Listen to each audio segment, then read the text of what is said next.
کہ آج ساری دنیا پیدا کرنے والے کو بھول چکی ہے. دنیا میں ہر شخص نے ہر ایک کو یاد رکھا ہے, نہیں یاد رکھا تو کس کو؟ پیدا کرنے والے.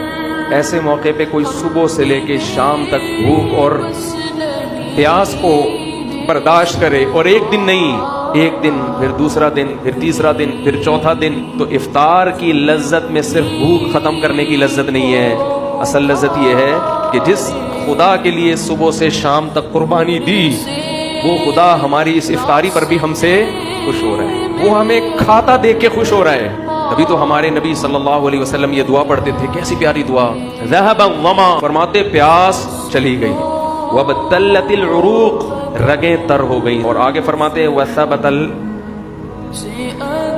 وثبت الاجر انشاء اللہ, اور اللہ نے چاہا صبح سے لے کے اب تک اللہ کے لیے جو ہم نے قربانی دی ہے وہ اجر ہمارا ثابت ہو گیا.